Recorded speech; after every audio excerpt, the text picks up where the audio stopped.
சங்கீதம் 97 அதிகாரம் 1 வசனத்தை வாசிக்க கேட்போம்.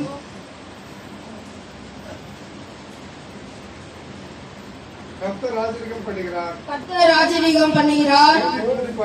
பூமி பூரிப்பாகி திரளான தீவுகள் மகிழ கடவுது. கர்த்தர் ராஜரீகம் பண்ணுகிறார். ராஜரீகம் பண்ணுகிறார்னா நம்மள அவர் தான் ராஜாவா ஆகி நம்மள அரசாள்றாராம். 7வது வசனம் வாசிக்க சொரூபங்களை வணங்கி விக்கிரகங்களை பற்றி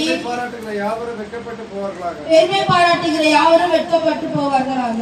தேவர்களே, நீங்கள் எல்லாரும் அவரை தொழுது கொள்ளுங்கள். சொரூபங்களை வணங்கினா பாகால் சொரூபத்தை வணங்குறாங்க. அதுக்கு எதிராக யார் இருந்தது? எலியா தான் இருந்தாரு. எலியா என்ன பண்ணாருன்னா அந்த ஊர் ராஜா கிட்ட போய் என்ன சொன்னாரு? ராஜா, இத்தனை நாள் நம்ம ஊருக்கு தண்ணி காற்று உணவுலாம் தந்ததே நம்ம ஆண்டவர் தான். ஆனா இப்ப நீங்க திடீர்னு ஒரு சொரூபத்தை உருவாக்கி அதுக்கு பாகான்னு பேர் வச்சு அதை வணங்குறீங்களே அப்படின்னு சொன்னாரு. ராஜா என்ன பண்ணாருன்னா எலியாவை திட்டி அமுச்சு விட்டாராம். அப்ப என்ன பண்ணாங்க, அந்த ஊர் மக்கள் அந்த பாகால் சிலையா வணங்குனாங்களா. வணங்கி அந்த சிலை முன்னாடி நடனம்லாம் ஆடி அந்த சொரூபத்தை வணங்குனாங்களாம். அதுக்கப்புறம் எலியா ஒரு நாள் என்ன பண்ணாரா, அந்த ராஜா கிட்ட ராஜா, நீங்க பண்றதுலாம் ஒண்ணும் சரியில்லை. நீங்க ஒரு மலை மேல, நான் சொல்ற மலை மேல அந்த பாகாலுடைய வணங்குறீங்களே, அந்த ஜனங்களை கூட்டி கொண்டு நீங்க அங்க இது பண்ணுங்க. நானும் கர்த்தரை நோக்கி பாக்குறேன், யாருக்கு பதில் அளிக்கிறா? நீங்க வணங்குற பாகால் பதில் அளிக்கிறாங்களா இல்ல நான் வணங்குற கடல் பதில் அளிக்கிறாங்களான்னு சொன்னாராம். சரின்னு அந்த ராஜாவை என்ன பண்ணாரா, அந்த ஜனங்கள் எல்லாம் அந்த மலை மேல போய் சொன்னாராம். அவங்களும் பண்ணாங்க. எலியா என்ன பண்ணாராம், நீங்க என்ன பண்றீங்கன்னா ஒரு பலிபீடம் கட்டி அது மேல ஆட்டு கடாக்களை நீங்க பலிபீடமா தாங்குங்க. உங்களோட பாகாலோட அந்த பாகால் கடவுளுக்கு நீங்க வணங்குங்க. அது அது எரிஞ்சிச்சுன்னா உங்க பாகால் உங்களுக்கு பதில் அளிக்கிறாரு. பாகால்னு ஒரு ஆண்டவர் கடவுள் இருக்கிறாரு, நான் ஒத்துக்கிறேன்.